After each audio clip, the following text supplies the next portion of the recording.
Assalamualaikum warahmatullahi wabarakatuh. Kami dari kelompok 6 akan mempresentasikan mengenai perencanaan audit dan prosedur analisis.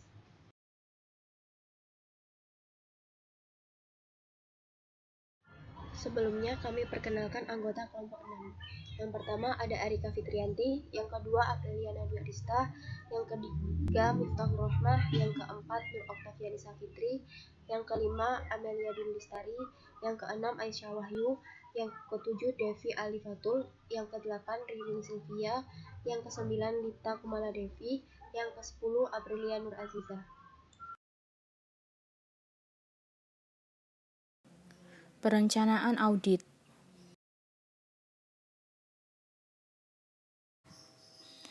Apa itu perencanaan audit? Perencanaan audit merupakan pengembangan strategi menyeluruh terhadap pelaksanaan dan lingkup audit yang diharapkan.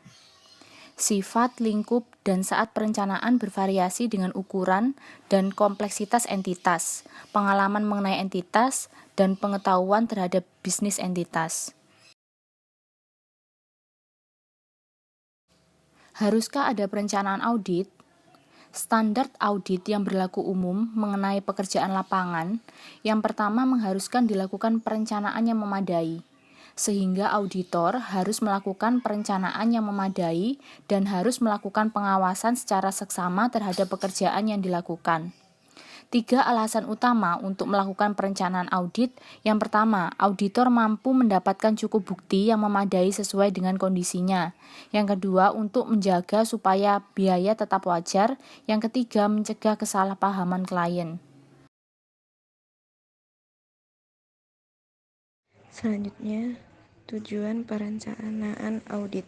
Untuk tujuan perencanaan audit itu ada 2. Yang pertama, mengurangi ketidakefektifan pekerjaan dan risiko terkait dengan risiko bawaan dan risiko pengendalian di dalam pekerjaan audit.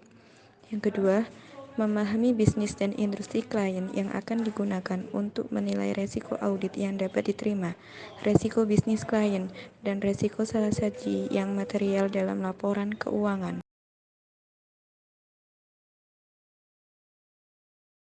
Selanjutnya, resiko perencanaan audit, di mana resiko dalam perencanaan ini ada 2 yang pertama, resiko yang dapat diterima, merupakan ukuran seberapa besar auditor menerima kemungkinan adanya salah saji dalam laporan keuangan yang terdapat setelah pengauditan selesai dilaksanakan, dan opini wajar tanpa pengecualian.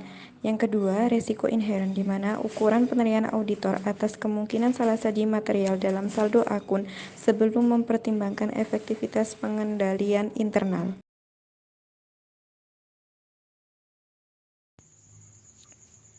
Menerima klien dan melakukan perencanaan audit awal.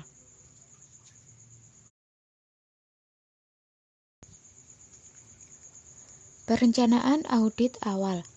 Ada 4 hal yang harus dilakukan sebelum melakukan audit. Yang pertama, auditor memutuskan untuk apakah akan menerima klien baru atau terus melayani klien yang ada sekarang. Yang kedua, untuk menghindari kesalahpahaman, auditor harus memahami syarat-syarat penugasan yang ditetapkan klien. Yang ketiga, auditor mengidentifikasi mengapa klien menginginkan atau membutuhkan audit. Yang keempat, auditor mengembangkan strategi audit secara keseluruhan, termasuk staf penugasan dan setiap spesialis audit yang diperlukan.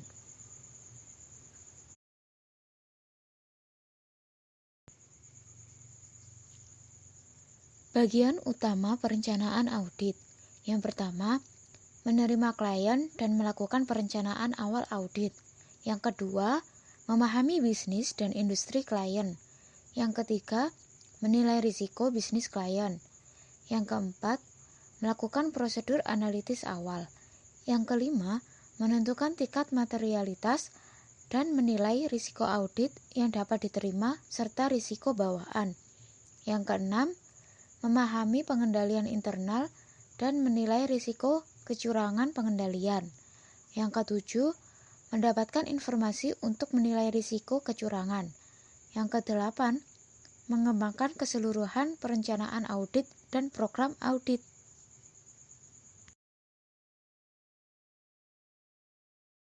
Menerima dan mempertahankan klien. Sebelum menerima klien baru, KAP akan menyelidiki perusahaan tersebut untuk menentukan akseptabilitasnya. Investigasi atas klien baru yang dilakukan oleh KAP akan menentukan mana klien yang berlanjut dan mana yang tidak. Jika KAP memutuskan untuk menerima klien dengan resiko audit yang rendah, KAP masih dapat menerima penugasan itu, tetapi dengan mengusulkan kenaikan fee audit kepada klien.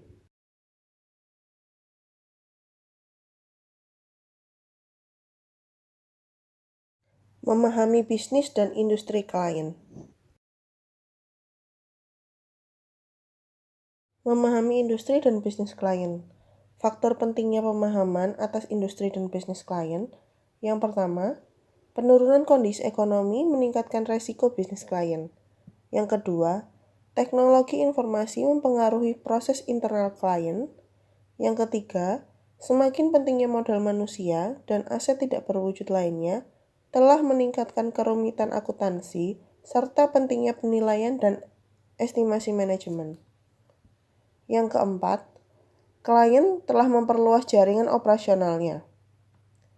Yang kelima, klien berinvestasi dalam instrumen keuangan yang kompleks. Yang keenam, teknologi informasi sebagai penghubung KAP dengan klien.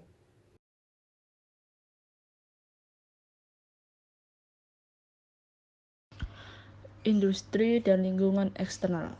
Alasan untuk mendapatkan pemahaman industri klien dan lingkungan eksternal. Yang pertama, risiko inheren tertentu sudah umum bagi semua klien dalam industri tertentu. Yang kedua, risiko yang berkaitan dengan industri tertentu dapat mempengaruhi penilaian auditor atas risiko bisnis klien dan risiko audit yang diterima. Yang ketiga, banyak industri memiliki persyaratan akuntansi yang unik yang dipahami auditor untuk mengevaluasi apakah laporan keuangan klien telah sesuai dengan standar akuntansi. Operasi dan proses bisnis. PSA 34, SA 334 sebagai perusahaan terafiliasi, pemilik utama atas perusahaan klien atau pihak lainnya yang memiliki kesepakatan bisnis dengan klien. Yang pertama itu identifikasi pihak-pihak yang memiliki hubungan istimewa, lalu mengunjungi pabrik dan kantor. Berguna dalam mendapatkan pemahaman yang lebih baik atas operasi bisnis klien.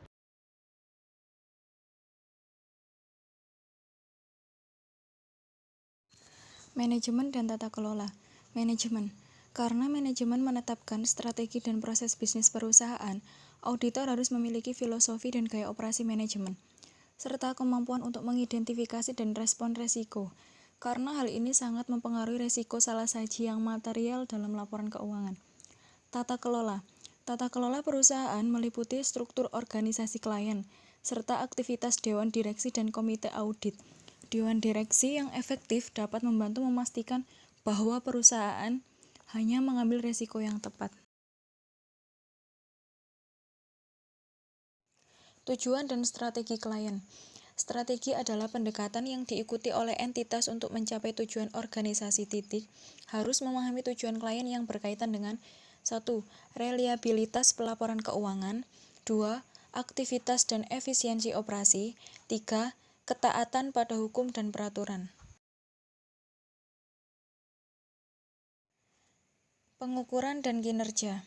Sistem pengukuran kinerja selain meliputi indikator kinerja utama yang digunakan manajemen untuk mengukur kemajuan pencapaian tujuan.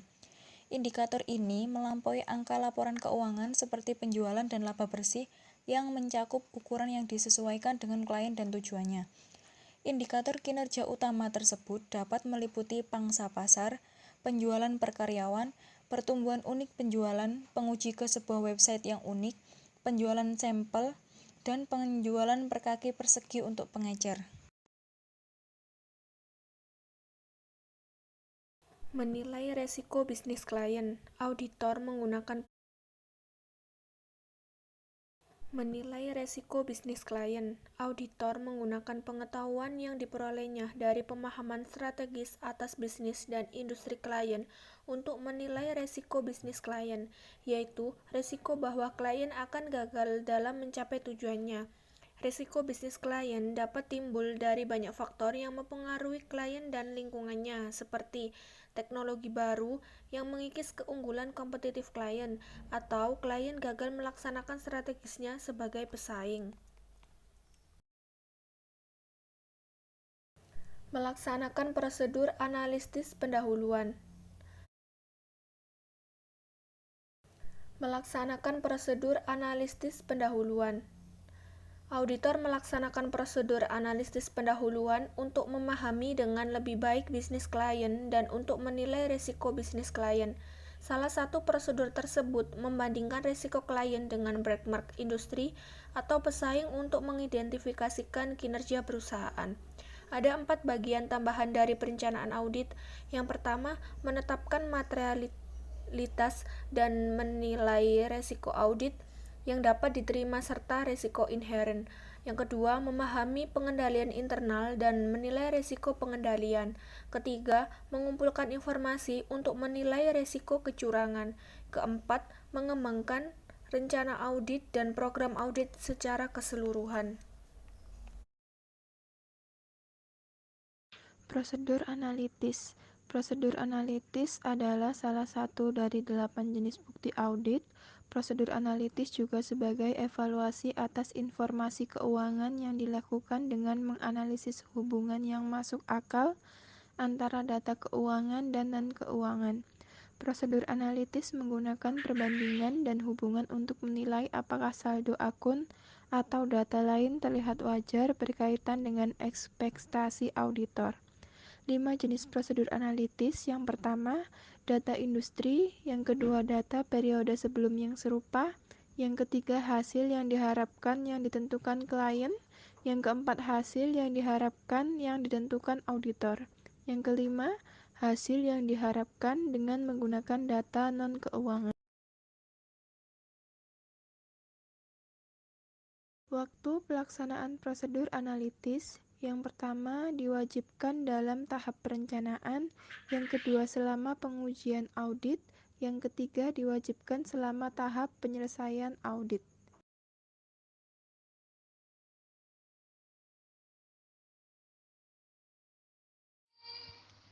Membandingkan data klien.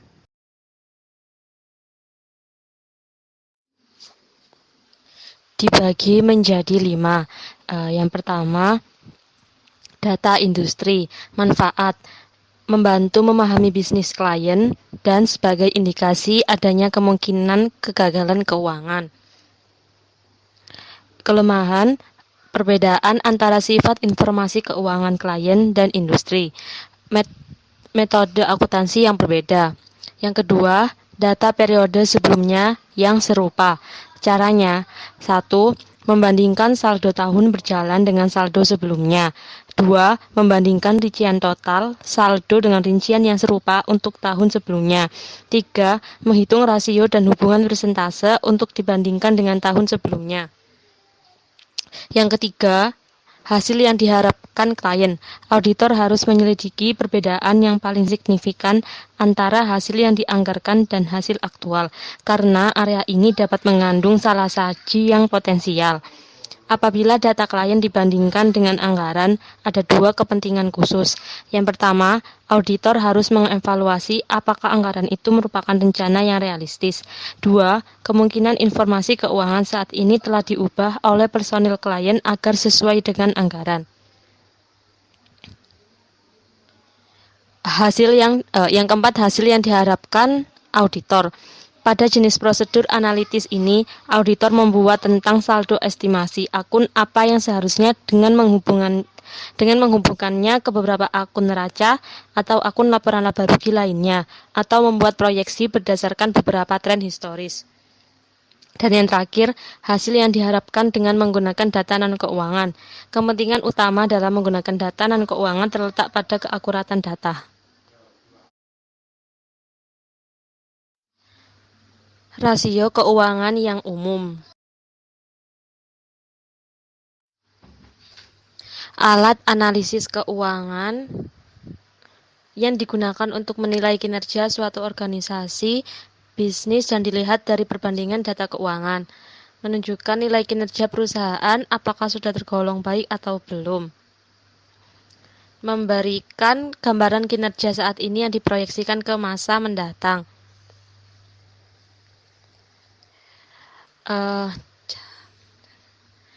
Manfaatnya adalah bagi penganalisis bisa membantu para manajer selaku pengambil keputusan mempertimbangkan hal-hal krusial sebelum menetapkan keputusan terkait operasional perusahaan.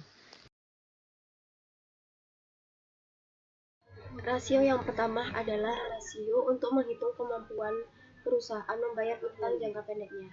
Ada 3 jenis rasio. Yang pertama current rasio, yaitu rasio untuk mengetahui sejauh mana aktiva lancar perusahaan dapat digunakan untuk menutupi kewajiban jangka pendek. Semakin besar perbandingan dari aktiva lancarnya dengan utang lancarnya, maka akan semakin tinggi juga kemampuan sebuah perusahaan untuk menutupi kewajiban utang lancarnya.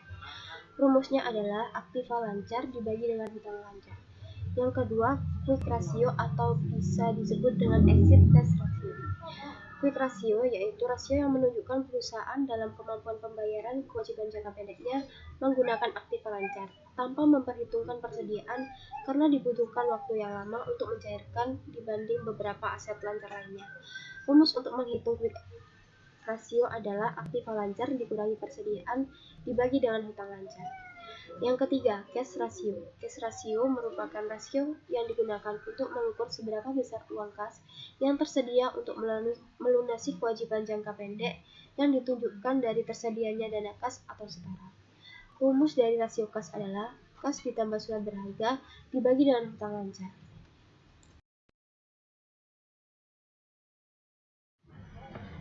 Berikutnya adalah rasio aktivitas likuiditas. Berikut beberapa rasio untuk menghitung aktivitas likuiditas. Yang pertama, account receivable turnover ratio atau rasio perputaran piutang. Rasio ini merupakan ukuran akuntansi yang digunakan untuk mengukur seberapa efektif suatu perusahaan dalam memberikan kredit. Rumusnya adalah hasil penjualan kredit dibagi dengan rata-rata piutang. Yang kedua, days collect receivable ratio atau lama penagihan rata-rata.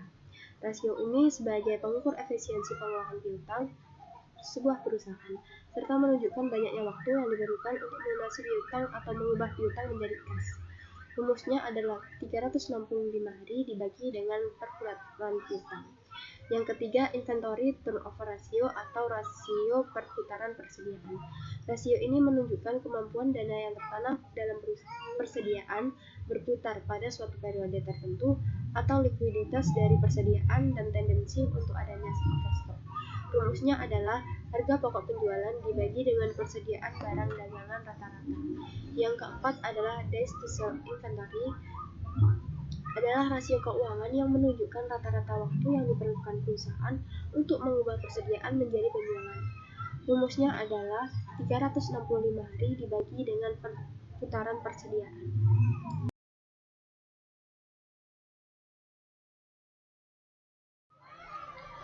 Selanjutnya adalah rasio untuk mengukur kemampuan perusahaan membayar utang jangka panjangnya.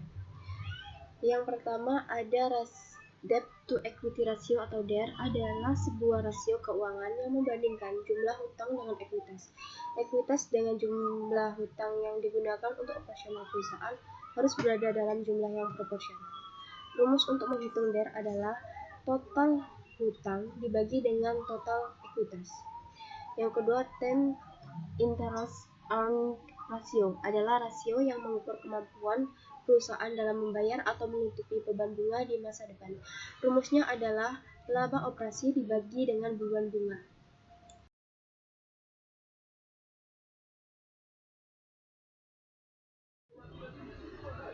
Selanjutnya, rasio profitabilitas. Rasio profitabilitas adalah analisis rasio keuangan yang mengukur kemampuan suatu perusahaan dalam memperoleh laba atau profit dengan suatu ukuran dalam persentase untuk menilai sejauh mana perusahaan mampu menghasilkan laba atau keuntungan. Ada beberapa rasio. Rasio pertama adalah earning per share atau laba bersaham. Rumusnya dengan menghitung laba bersih dibagi dengan rata-rata saham biasa yang beredar. Yang kedua, gross profit persen atau persentase laba kotor dengan menghitung Penjualan bersih dikurangi harga pokok penjualan dibagi dengan penjualan bersih. Yang ketiga, profit margin atau margin laba dihitung dengan cara laba operasi dibagi dengan penjualan bersih. Yang keempat, return of asset atau pengembalian atas aset. Cara menghitungnya dengan laba sebelum pajak dibagi dengan aset total rata-rata.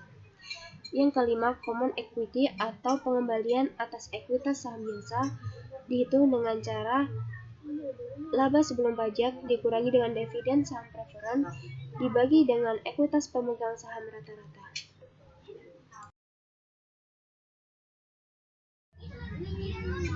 Sekian presentasi dari kami. Mohon maaf bila ada salah kata atau kesalahan teknis. Semoga apa yang kami presentasikan dapat bermanfaat bagi teman-teman semuanya. Assalamualaikum warahmatullahi wabarakatuh.